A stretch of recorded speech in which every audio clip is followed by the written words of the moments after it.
And now I'd like to introduce our special guest for today. We're very delighted to have with us Dr. Fulvio Melia. He is the chairman of the physics department at the University of Arizona at Tucson, one of the centers of black hole physics. And he's the author of a new book called The Edge of Infinity, about black holes. So let's now get a few definitions off the ground before we head right into the center of a black hole. First of all, what is a black hole?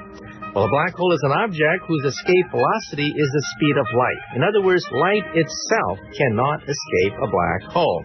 In other words, everything falls in, but nothing falls out. And then surrounding the black hole, there is a sphere called the event horizon. And the event horizon is the point of no return. If you fall through that imaginary sphere, you get sucked right into the black hole, and you never come out again. And lastly, we have two types of black holes. Stellar black holes, that is, old stars that peter out and collapse into a black hole, and galactic black holes, like at the center of the Milky Way galaxy itself, right in our own backyard. So once again, our special guest today is Dr. Fulvio Melia, and we are talking about one of the strangest objects in the universe, and that is the black hole. The first question for you is, how did you first get interested in physics and astronomy? Well, I actually grew up in Melbourne, and I don't know if all of your listeners have had the opportunity of visiting the Southern Hemisphere, but looking up at the sky from the Southern Hemisphere, one gets quite a different view than from the Northern Hemisphere. The Milky Way, for example, is very easily seen, and it stretches from one horizon to the next, and it fills the cosmic vault. And when I was small, I remember almost every evening just going outdoors and just looking at the stars in the Milky Way for hours and hours and hours. And I would say that that's probably what started me off.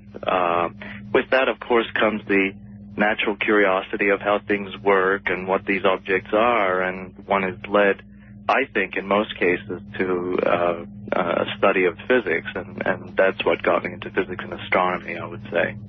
And Arizona is one of the world's leading centers for astronomical research, I understand. So what is it like to be in Arizona versus being in New York City, to be able to look up at the night sky and see the Milky Way, and also to be at the very forefront of telescope technology?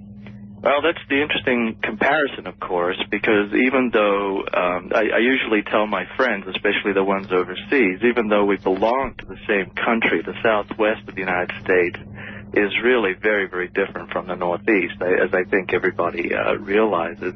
Here in Arizona, the skies are almost always clear. It's not a coincidence that many of the national and now the international telescope facilities are being built here. We get very little cloud cover during the year, so going out in the evenings, whether using a telescope or not, presents quite a glorious experience. It's a wonderful opportunity to feel the magnitude of the skies and the objects there. And of course, for research, especially for the observers and people who build instruments eventually placed on the telescopes with which these observations are made, there are very few places on the planet better than this to do studies such as this. The clarity of the skies and also the access to objects not only in the Northern Hemisphere, but those approaching what one would see from the Southern Hemisphere. Of course, Earth's rim prevents us from seeing all of the portion of the Milky Way that would be accessible from the south, but nonetheless, during a portion of the year, we could still see the center of the galaxy, for example, which is close to the southern horizon for us here in Arizona. But other than the skies here, the only other place that would present a comparable opportunity for studying these objects would be from countries such as Chile, which, of course, is way down south. So as far as we here in the United States are concerned, unless we want to travel to South America, this is probably the place to do this type of work. And also, tell us a little bit about how stars die and the formation of black holes. Right. Well, this, of course, is an ongoing investigation. We think we understand some pieces of the puzzle. Not everything is known. It's quite a long story. black holes can actually form in several ways, and it's not clear that the supermassive objects that we see in the nuclei of galaxies form through the stellar process of life and then death. They may have formed in other ways, and we may come back to this in a few moments when we talk about the genesis of these objects early on after the Big Bang. But in terms of the smaller black holes, like the ones like Cygnus X1, for example, the objects that we think weigh perhaps 10 to 20 times as much as the Sun, as far as these objects are concerned, most of them are produced when a very massive star, and by very massive would mean something, an object that weighs anywhere between 30 to 50 times the mass of the Sun, burns its nuclear fuel rather quickly, it turns out, because the more massive the object is, the faster it burns the fuel, and then eventually loses that internal support that prevents it from collapsing to the middle. It's the heat generated from nuclear burning that preserves the star during the main part of its life, like the Sun is now. And at the end, when that nuclear fuel is burned to heavier elements such as carbon and eventually to iron, the heat generation stops and the material can't support itself anymore and collapses into the middle, at which point a supernova explosion ensues, and the remnant, depending on how massive the original star was, can sometimes be a black hole with a mass somewhere between a couple of solar masses and 10 to 20, as I said earlier.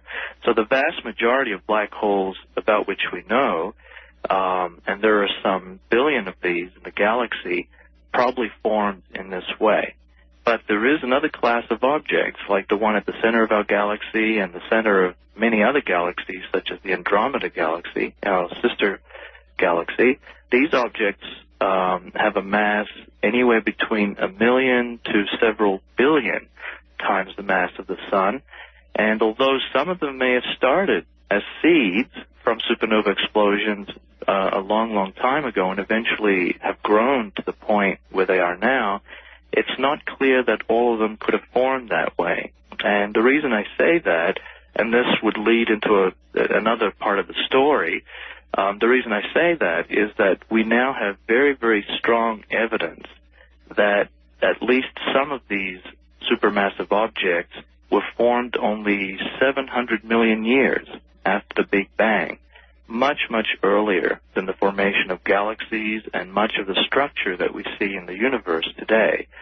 So it's starting to look like there was some other mechanism, some other process that led to this early collapse and this catastrophic creation of very strong gravity surrounding these objects, which probably also then acted as nucleation sites that attracted other matter towards them, and that matter, we think, in many cases, may have led to the formation of galaxies. So the odd thing now is that we may actually owe our existence to the formation of these supermassive black holes, because they may have been the seeds that created galaxies, which then, of course, created stars within them and planets and life and so on. So it's quite a long, complex story, and we don't know all the details yet, but some of the pieces of the puzzle are starting to emerge, in that there definitely appear to be several classes of these, and one class having to do with the supermassive objects somehow had a genesis much, much earlier than we thought before, and how they formed is not entirely clear yet. Well, I have a question that many young people ask about black holes. First of all, black holes suck in everything. Even light itself cannot escape. In some sense, they're the ultimate roach hotel, and the Hubble Space Telescope has photographed the black holes eating up whole star systems. So in other words, things check into a black hole, but nothing ever checks out. Well, then the question is, well, a black hole should be invisible. Even light itself cannot escape from a black hole. Therefore, a black hole should be invisible. And yet we have the Hubble Space Telescope taking photographs of perhaps hundreds of black holes in outer space.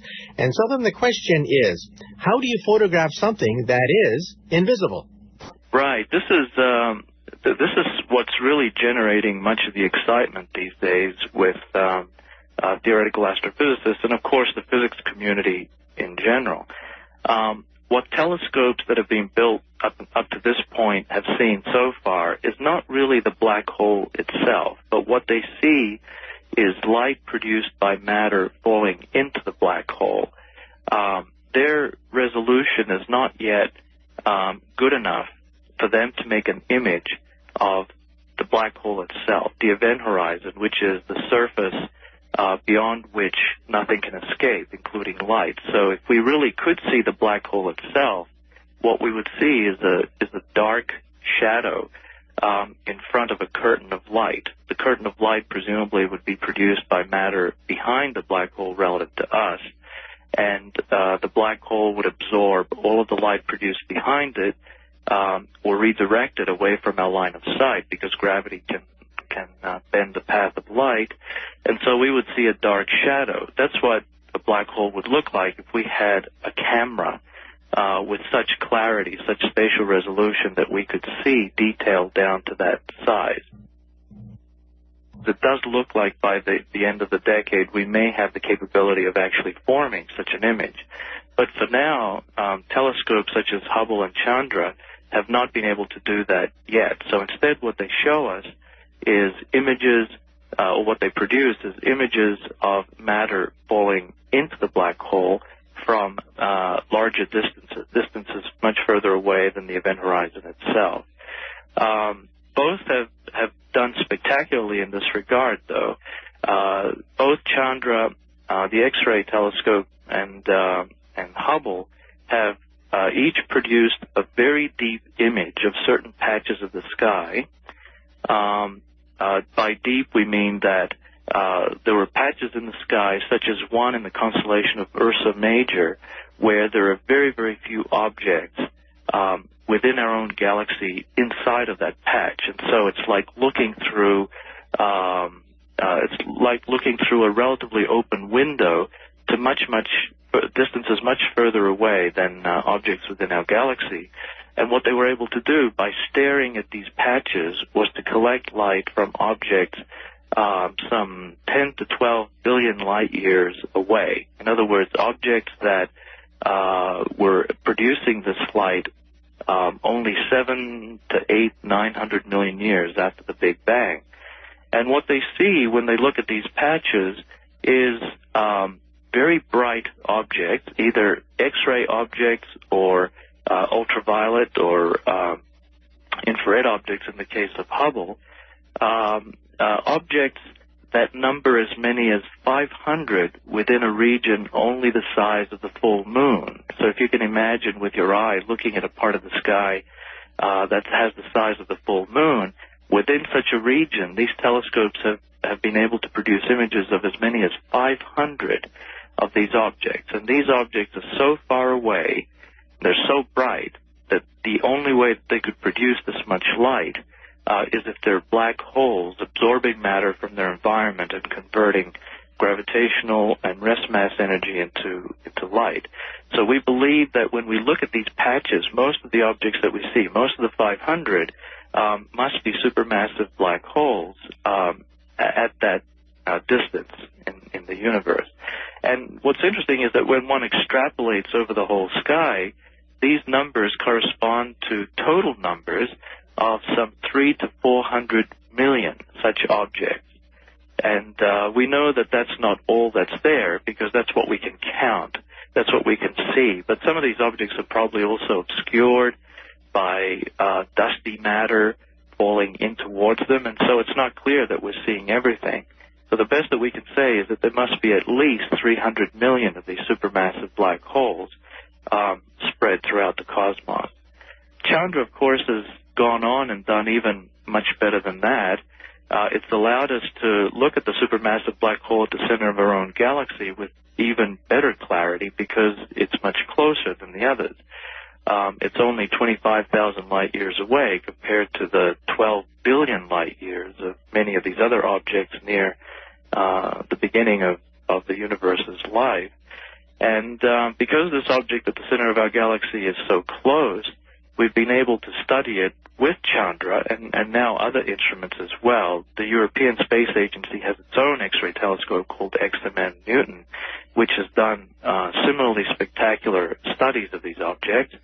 But with Chandra, we've been able to see the X-rays produced by the black hole at the center of our galaxy with enough resolution that we can actually place the source, the location of the emitting plasma, within a region no bigger than the distance between the Earth and the Sun.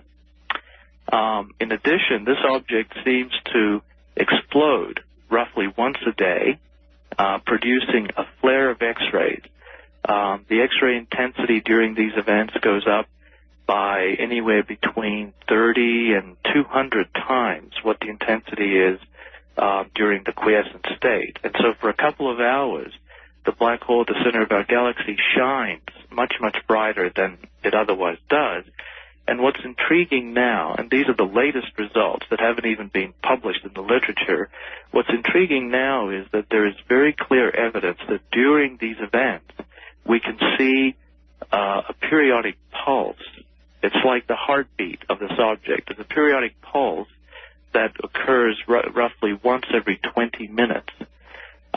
The natural interpretation for this, and again, it hasn't been published yet, so we have to look at this more carefully and make sure that we've ruled out all the other possibilities. But the natural interpretation is that what we're looking at is a phenomenon associated with X-rays being produced in a region orbiting the black hole within a distance only 3 to 4 times the size of the event horizon.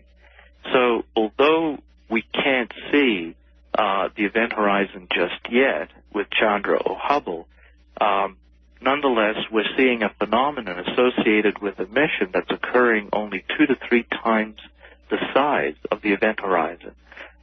It's similar to what would happen if you imagine putting a searchlight on a planet and being in its focal cone only when the searchlight is pointing towards you. And so you would see a pulse every time the planet goes around the sun, which would then lead to a periodicity or a period of 1 year in the case of the Earth, because that's how long it takes the Earth to go around the sun. So it's a similar phenomenon with the black hole at the galactic center. We see this pulsation roughly every 20 minutes, and so we interpret that as being part of the plasma in orbit around the black hole, and the distance that corresponds to that period is about 3 times the size of the event horizon. So these are some of the most exciting things that are happening now as we speak, and the prospects will get only better as time passes and Chandra and XMM continue to look and discover additional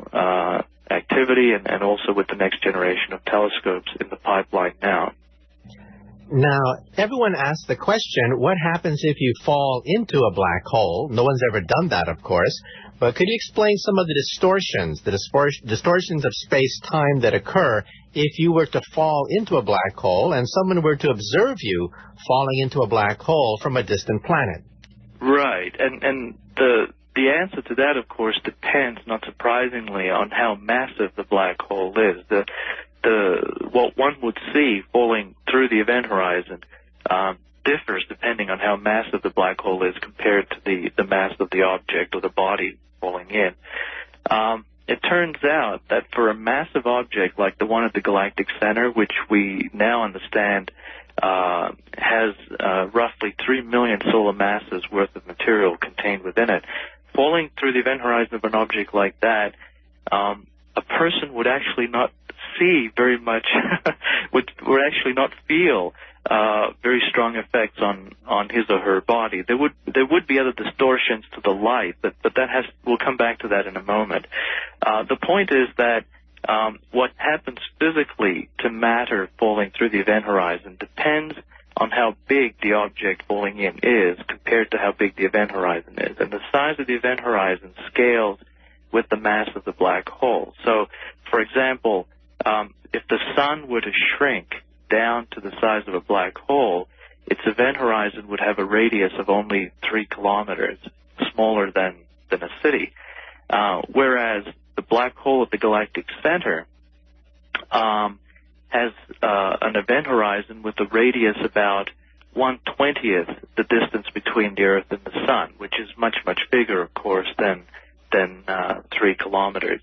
And it's the difference or the comparison between the size of the event horizon and the size of the object falling in that determines how much physical damage, if we can put it that way, is done to the object falling in. So because our body is so small compared to the size of the event horizon of the black hole, the galactic center, we could fall right through and not feel very much physical damage. We wouldn't get distorted or pulled or stretched or compressed. We would be able to pass through the event horizon, and then other catastrophic events would ensue, I'm sure, after that. But the process of falling in wouldn't do damage to us. On the other hand, if we were to fall through a smaller black hole, like the Sun, again, if the Sun were to be compressed to 3 kilometer size, then our body would get stretched at first, pulled apart, and catastrophic damage would follow. We would be disintegrated, and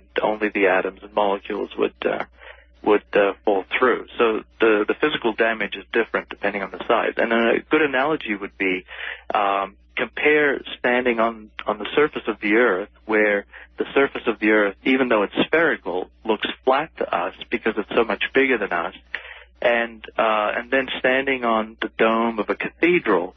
The dome is quasi-spherical at the top, but because the size of the sphere is much smaller compared to the Earth and much closer to our size, we feel the curvature of the dome much more. And so that's the analogy. A small black hole, because of its greater curvature relative to us, would do more damage to our body falling through than a big black hole does. Now, that's as far as physical damage is concerned. But what we see, though,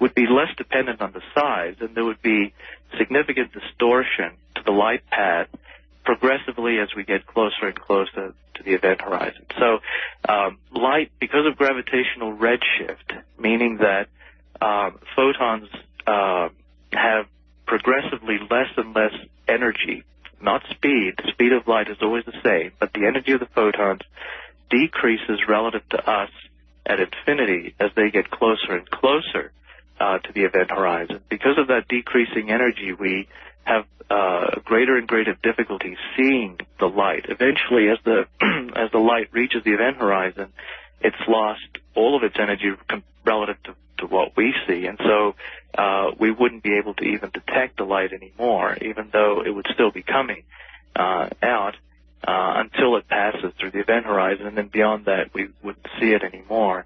But as we fall in, because of this effect, we would tend to see primarily light concentrated closer and closer to the zenith angle, right above our head. So as we get closer to the event horizon, we see a progressively smaller cone of light from the rest of the universe until that point when we cross the event horizon itself, and only the light coming directly down would be visible to us. And so we would see these significant distortions because of the light bending and the gravitational redshift. And when we cross the event horizon, then of course nothing can go back out, so we can't communicate with the outside world. But what we would see is only light falling directly inwards towards us.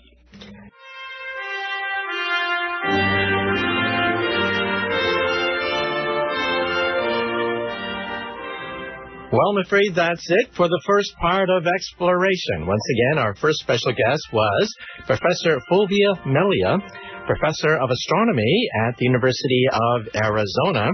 And in the second half, we bring on Professor Richard Gott of Princeton University, who is the creator of his own version of a time machine.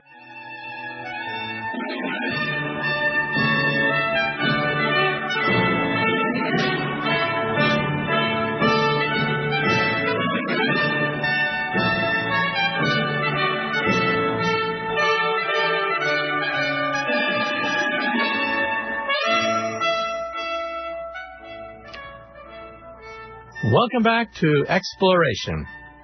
Once again, this is Dr. Michio Kaku, Professor of Theoretical Physics at the City College and the Graduate Center of the City University of New York, and this is the second half of Exploration. In the first half of Exploration, we begin a discussion with Dr. Fulvio Melia. He is a professor of astronomy at the University of Arizona and one of the leading experts on black hole physics. And as you said before, black holes are not science fiction. We see these things in outer space. They gobble up entire star systems, but then that leaves open the question, well, if black holes can eat up entire star systems, where do the stars go? Well, to be blunt about it, we physicists don't really know. There's a controversy among physicists as to what happens. Some people think that stars are simply crushed into nothingness and, well, that's it. Period. End of story. The black hole has just had lunch. Other people say, well, not so fast. Perhaps black holes can be gateways to another universe. And then the question is, well, what lies on the other end of that universe? And again, we're now entering the realm of science fiction because Einstein's equations break down. They break down at the two most interesting points in space and time. First, the center of a black hole. Einstein's equations are useless at that point. Einstein's equations do predict that black holes might be used as time machines or gateways to other universes, but these equations are unreliable because the gravitational force at the center of a black hole becomes infinite, and that's nonsense. It just means that Einstein's equations are incomplete. The second place where Einstein's equations break down is the center of the Big Bang. Another very interesting place. We simply don't know what happened before the Big Bang. Well, now we have something called string theory, which is what I do for a living. That's my day job. And in principle, we might be able to answer these questions of what happens if you go through a black hole or what happens if you go before the Big Bang. And string theory seems to indicate that if our universe is a bubble of some sort, then there are perhaps other bubble universes out there that are also expanding. And if these bubble universes collide, or if these bubble universes peel off a baby universe, then perhaps that's the Big Bang. So it's fair game now to ask what happened before the Big Bang. But what about time travel? Well, again, we have to rely on string theory. String theory is not advanced enough to answer that question. But if time is a river, as Einstein said, then that leaves open the possibility that the river of time could have whirlpools. And if the river of time has whirlpools, these are called closed time-like loops, and it allows you to leave, let's say, your office, and come back before you left. In other words, you might be able to come back yesterday. Now, this, of course, is all nonsense, you might say to yourself, but hey, these are logical conclusions of Einstein's equations and perhaps may even be allowed by string theory. So our next guest is Dr. Richard Gott of Princeton talking about time travel.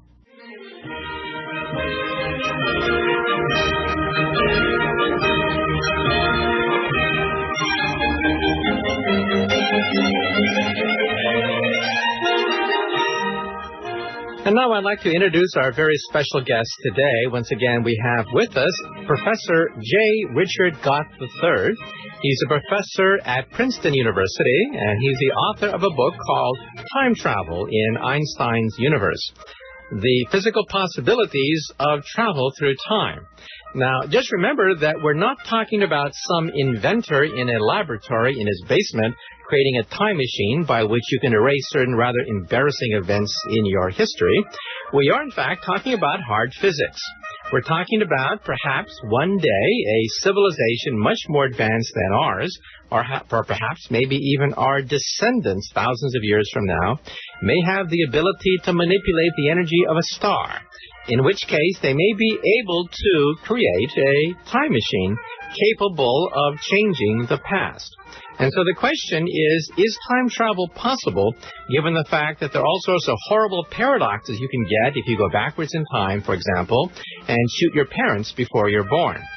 So, once again, today our guest is Professor J. Richard Gott III, a professor at Princeton University, and we are talking about time machines and time travel. The first question for you, Professor Gott, is how did you first get interested in physics? Well, I got interested in astronomy when I was about 8 years old. I belonged to a stargazer group that was organized by our Junior Astronomical Society, and so I had a telescope, and astronomy was a hobby of mine in high school. And when I became interested in physics in high school and so forth, I later decided to take my physics and work on astrophysics because that had always been a hobby and of particular interest to me. And was there anything about the romance of the stars? Anything about, for example, looking for intelligent life in outer space or wondering where the universe came from? Was there anything specific about astronomy that fascinated you? Well, I was particularly interested in the Big Bang theory. At that time, this was a bit before Penzias and Wilson had discovered the cosmic microwave background radiation. So I was always a fan of the Big Bang theory versus as opposed to the steady state theory. Okay. And I understand today you're affiliated with the Intel Science Talent Search, or formerly known as the Westinghouse Science Talent Search. So tell us a little bit about your experience judging high school kids. Well, for many years I was the chairman of the judges for the first Westinghouse, and then it's now sponsored by Intel, the Intel Science Talent Search. And this is a wonderful science competition. It's the oldest and most prestigious competition for high school students in science in the country. And 5 of its winners have gone on to win Nobel Prizes. So it's a wonderful contest, and it asks you to do a piece of real research and submit your research just like you would write a research paper and so forth. So unlike a test of some sort, it's really you just try research, and we look at your research. So it's kind of like if you were a baseball camp, you could test people out by seeing how fast they ran down to first base. That would give you some idea of how they might play baseball. But a baseball scout would tell you that it's really, if you're scouting for the major leagues, you really want to see people actually play baseball. So this gives students a chance to do real research projects, which are fun. And many people that enter this contest, they fall in love with doing research and do it for the rest of their lives. And many of the winners of this contest have gone on to wonderful careers in science. So I would encourage people to apply for it. 40 winners come to Washington each year, and they give out very large college scholarships, and it's a very exciting thing. Okay, now let's talk about time travel in particular. There's a movie hitting the silver screen right now called Terminator 3, where killer robots from the future come back to harass us in the past.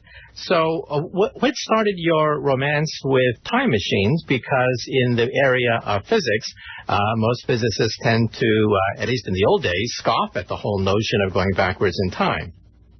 Well, I got interested in time travel by exploring some solutions to Einstein's equations. Einstein developed his theory of general relativity, which is his theory of curved space-time to explain gravity. And we take this theory very seriously because when he finally solved the equations for this in 1915, they made predictions about light bending or as it would pass near the sun, and these were checked experimentally, and Einstein was found to be right and Newton was found to be wrong. So since then, people have been interested in exploring exact solutions to Einstein's equations, and you've heard of probably the most famous one is the black hole solution. That's an exact solution to Einstein's equations. So we take black holes seriously, even though they're quite extraordinary objects, because they do solve Einstein's equations of gravity. So I got interested in cosmic strings. These are theoretical objects that are dense threads of energy left over after the Big Bang that are predicted in about half the theories of unified particle physics in the early universe. We haven't found them yet, but we are searching for them. And I found an exact solution for one cosmic string, what the geometry around one cosmic string would look like. And William Hiscock found the same solution independently of me, and so we're given joint credit for this solution to Einstein's equations. And then later, I investigated two moving cosmic strings, what an exact solution would look like if two strings were to pass each other. And I indeed found an exact solution for that geometry.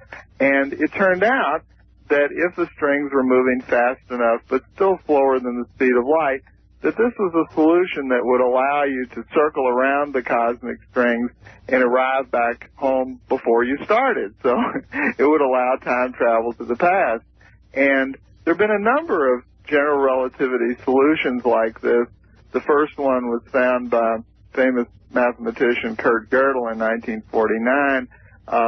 It's a rotating universe that we don't live in that kind of universe, but it's an interesting solution to the equations that allows time travel to the past. And if there's one solution like that, there could be others. And then Kip Thorne and his associates found wormhole solutions that allowed time travel to the past. So it's extremely interesting that these equations of Einstein's of general relativity themselves, and this is our best theory of gravity at the time, seem to allow solutions that allow time travel to the past. So I got interested in it just from trying to understand Einstein's equations with objects that we were interested in.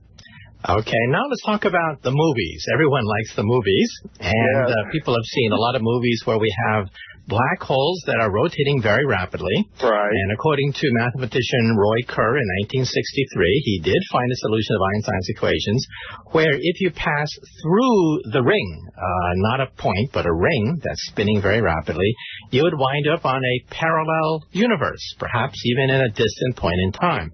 So could you elaborate about what happens if you, heaven forbid, fall through a black hole and make it, quote, to the other side, unquote? Well, this was an unperturbed black hole. It's the solution to Einstein's equations, and this is one that's left alone completely, and you ignore the effects of Hawking radiation, which we can mention later. But this first solution for a rotating black hole showed that if you traveled inside the black hole, instead of a singular point in the center, you would find, as you said, a ring singularity. If you passed through the ring, you could navigate your spaceship in such a way that you could travel back in time. And then after leaving this region, you could go and pop out into another universe, sort of like getting on an elevator at a store and going up to the first, going from the first floor to the second. And you could get out on the second floor universe. Then later you could go out and go up to a third floor universe and so forth. But there was no getting back to the first floor. Once you went in the rotating black hole, it was not possible to come back outside and brag to your friends about your adventures. But quite interestingly, there was a region of time travel that was trapped inside the rotating black hole in Kerr's solution. Okay, now let's say you go through the black hole and you're not crushed by gravity because gravity is spread out a little bit throughout the ring. However, there are some naysayers who say, wait a minute, let's not go so fast. And you mentioned that the black hole was not perturbed. So could you tell us a little bit about some of the naysayers who say that maybe you can't make it quite all the way through that black hole? Well, the trouble is that when you pass inside this black hole and you pass into the region of time travel, if you're looking back outside, you're seeing the history of the external universe as you're passing outside.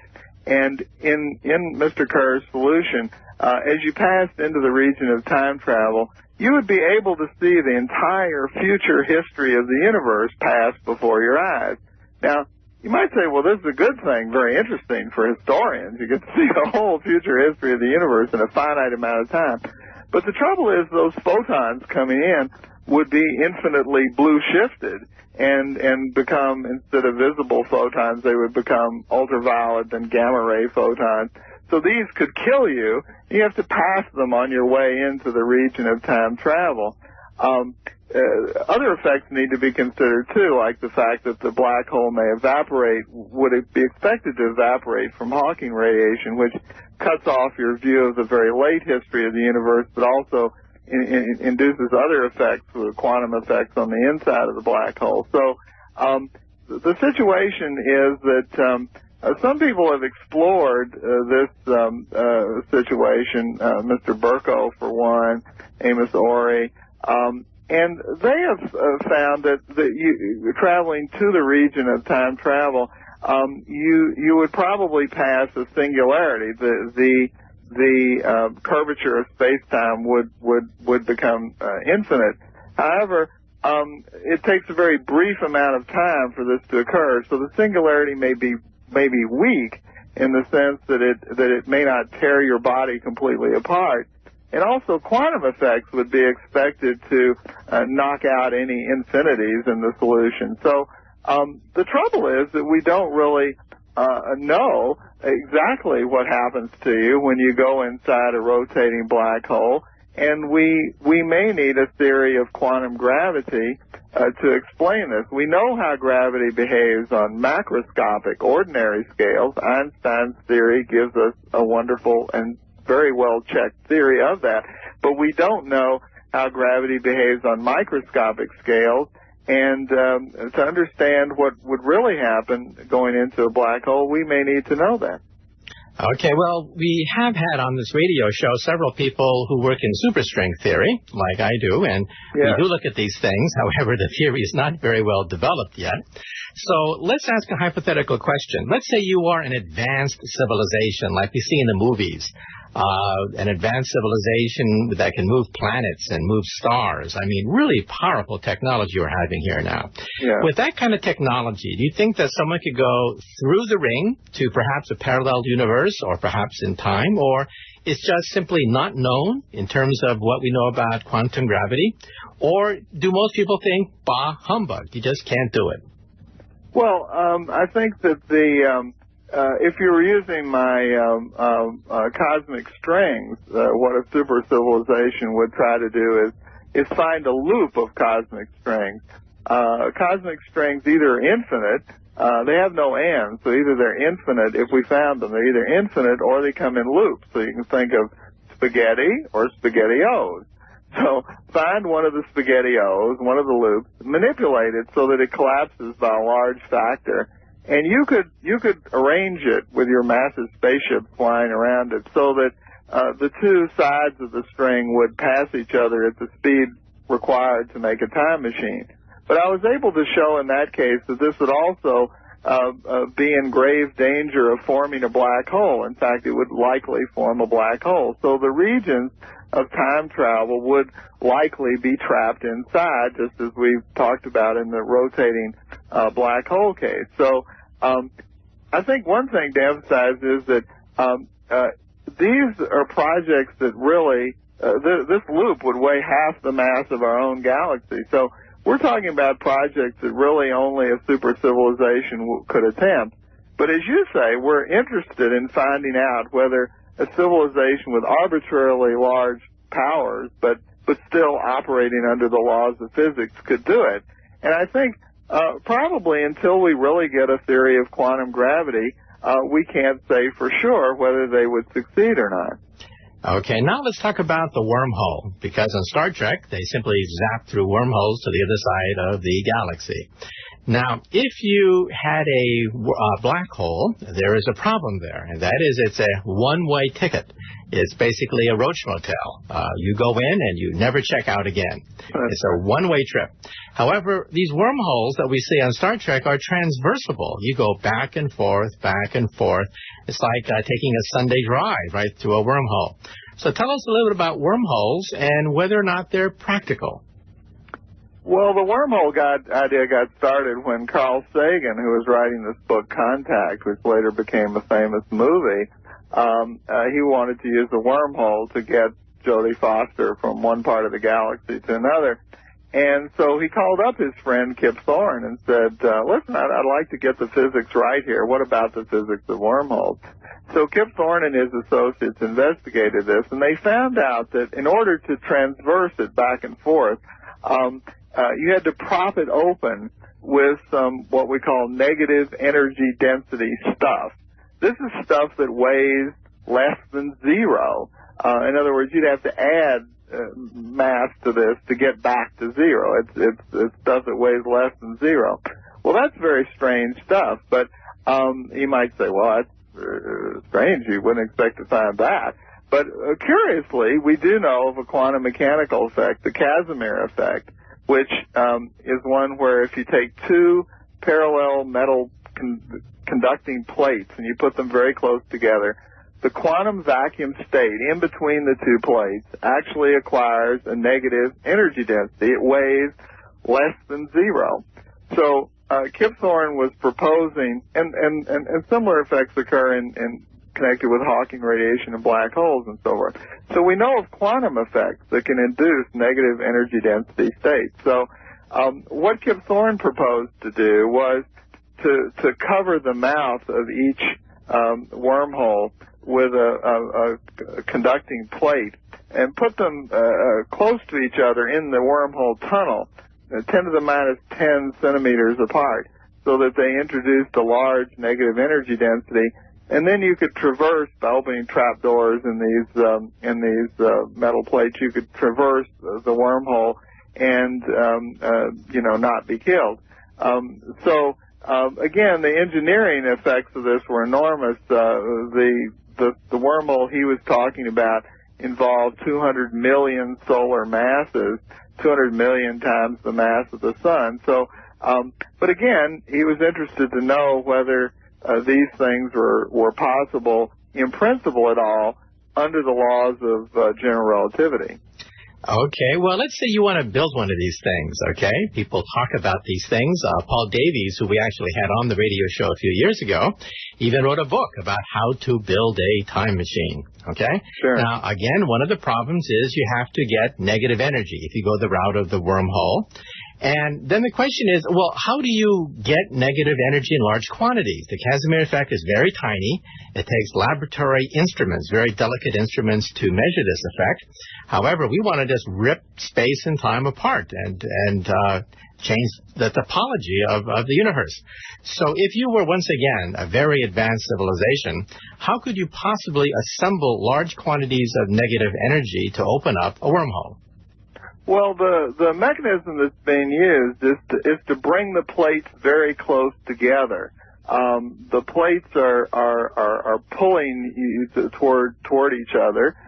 This effect has been measured in the lab. And if you let the plates go very close to each other, you can get a very large amount of negative energy density. You have to engineer this so that the plates can go. In Kip Thorne's case, he was having them 10 to the 10th centimeters, 10 to the minus 10 centimeters apart.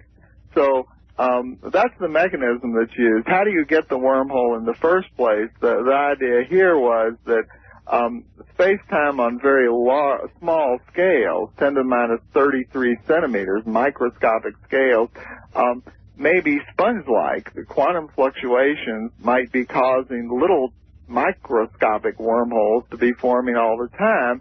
And so the idea would be to find one of those and somehow enlarge it. This was Thorne's proposal. And make it large enough so and then you could keep propping it open with this negative energy density stuff. So no doubt it's an extraordinarily difficult feat, but we're interested to know whether it's possible in principle. Okay, well, there's even a television commercial now I was watching talking about building a wormhole to deliver products to the customers. So the idea of wormholes is out there. However, the advertisement stumbles on this whole question of, well, how do you energize this thing with negative energy? So you mentioned the Casimir effect.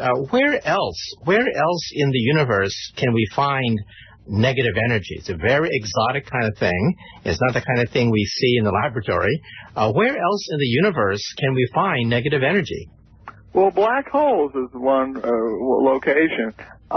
When Stephen Hawking was working on black holes, one of the things he proved was that if once you formed a black hole, it would only get bigger.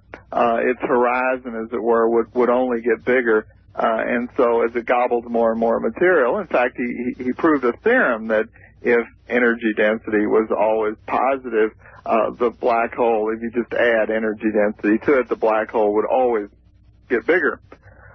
But then people started to think about what would happen to a black hole with quantum effects, and Stephen Hawking showed that black holes actually evaporate.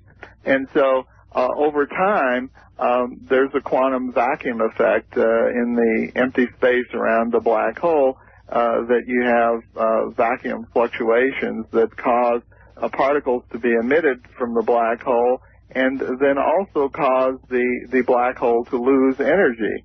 And so if you look at the quantum vacuum state that exists around the black hole, which Stephen Hawking found, it has a slight negative energy density which steals energy from the black hole and causes it to evaporate. And so that's an example of a naturally occurring phenomena that we expect is occurring every day. Now, Paul Davies, in his book on how to build a time machine, stumbles over this very same question, and he mumbles that, well, maybe we can build banks of laser beams. Lasers can have positive and negative what are called squeeze states, and he doesn't explain how to do it. And this is, of course, the key question. What is the gasoline? What is the energy that drives your machine? And he mumbles and says, well, maybe one day we'll have huge banks of lasers that we could fire into our chamber to prop open the mouth of a wormhole. Are you impressed by that book? Well, I probably wouldn't use lasers. I mean, I still think the Casimir effect that Thorne talked about is the most promising proposal to get the negative energy density state. We know it produces a negative energy density state, and the engineering question is, can you build these plates, close enough together? This is a extraordinarily challenging engineering solution. But he was going to do this by having electrically charged plates. The electric charge would keep the plate from collapsing. The repulsion of the electric charges would keep the plate from collapsing, and to put the two plates very close together. So I think that's the original Kip Thorne and his associates proposal is still the most if you will, practical one, and this is really something that we've observed in the lab. So I think it's by that turn, they were trying for a conservative solution that involves physics that we understand.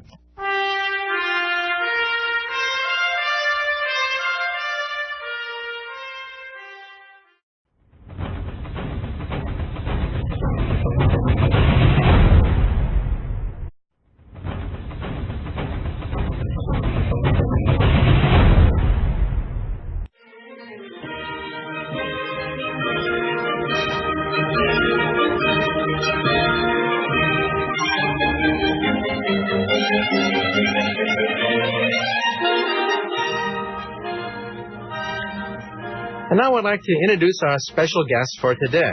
We're very delighted to have with us Dr. Fulvio Melia. He is the chairman of the physics department at the University of Arizona at Tucson, one of the centers of black hole physics. And he's the author of a new book called The Edge of Infinity, about black holes. So let's now get a few definitions off the ground before we head right into the center of a black hole. First of all, what is a black hole? Well, a black hole is an object whose escape velocity is the speed of light. In other words, light itself cannot escape a black hole. In other words, everything falls in, but nothing falls out. And then surrounding the black hole, there is a sphere called the event horizon. And the event horizon is the point of no return. If you fall through that imaginary sphere, you get sucked right into the black hole, and you never come out again. And lastly, we have two types of black holes. Stellar black holes, that is, old stars that peter out and collapse into a black hole, and galactic black holes, like at the center of the Milky Way galaxy itself, right in our own backyard. So once again, our special guest today is Dr. Fulvio Melia. And we are talking about one of the strangest objects in the universe, and that is the black hole. The first question for you is, how did you first get interested in physics and astronomy? Well, I actually grew up in Melbourne, and I don't know if all of your listeners have had the opportunity of visiting the Southern Hemisphere, but looking up at the sky from the Southern Hemisphere, one gets quite a different view than from the Northern Hemisphere. The Milky Way, for example, is very easily seen, and it stretches from one horizon to the next, and it fills the cosmic vault. And when I was small, I remember almost every evening just going outdoors and just looking at the stars in the Milky Way for hours and hours and hours. And I would say that that's probably what started me off. With that, of course, comes the natural curiosity of how things work and what these objects are, and one is led, I think, in most cases, to a study of physics, and that's what got me into physics and astronomy, I would say. And Arizona is one of the world's leading centers for astronomical research, I understand. So what is it like to be in Arizona versus being in New York City, to be able to look up at the night sky and see the Milky Way, and also to be at the very forefront of telescope technology? Well, that's the interesting comparison, of course, because even though I usually tell my friends, especially the ones overseas, even though we belong to the same country, the southwest of the United States is really very, very different from the Northeast, as I think everybody realizes. Here in Arizona, the skies are almost always clear. It's not a coincidence that many of the national and now the international telescope facilities are being built here. We get very little cloud cover during the year, so going out in the evenings, whether using a telescope or not, presents quite a glorious experience. It's a wonderful opportunity to feel the magnitude of the skies and the objects there. And of course, for research, especially for the observers and people who build instruments eventually placed on the telescopes with which these observations are made, there are very few places on the planet better than this to do studies such as this. The clarity of the skies and also the access to objects not only in the Northern Hemisphere, but those approaching what one would see from the Southern Hemisphere. Of course, Earth's rim prevents us from seeing all of the portion of the Milky Way that would be accessible from the south, but nonetheless, during a portion of the year, we could still see the center of the galaxy, for example, which is close to the southern horizon for us here in Arizona. But other than the skies here, the only other place that would present a comparable opportunity for studying these objects would be from countries such as Chile, which of course is way down south. So as far as we here in the United States are concerned, unless we want to travel to South America, this is probably the place to do this type of work. And also, tell us a little bit about how stars die and the formation of black holes. Right. Well, this, of course, is an ongoing investigation. We think we understand some pieces of the puzzle. Not everything is known. It's quite a long story. Black holes can actually form in several ways, and it's not clear that the supermassive objects that we see in the nuclei of galaxies form through the stellar process of life and then death. They may have formed in other ways, and we may come back to this in a few moments when we talk about the genesis of these objects early on after the Big Bang. But in terms of the smaller black holes, like the ones like Cygnus X1, for example, the objects that we think weigh perhaps 10 to 20 times as much as the Sun, as far as these objects are concerned, most of them are produced when a very massive star, and by very massive would mean something, an object that weighs anywhere between 30 to 50 times the mass of the Sun, burns its nuclear fuel rather quickly, it turns out, because the more massive the object is, the faster it burns the fuel, and then eventually loses that internal support that prevents it from collapsing to the middle. It's the heat generated from nuclear burning that preserves the star during the main part of its life, like the sun is now. And at the end, when that nuclear fuel is burned to heavier elements such as carbon and eventually to iron, the heat generation stops and the material can't support itself anymore and collapses into the middle, at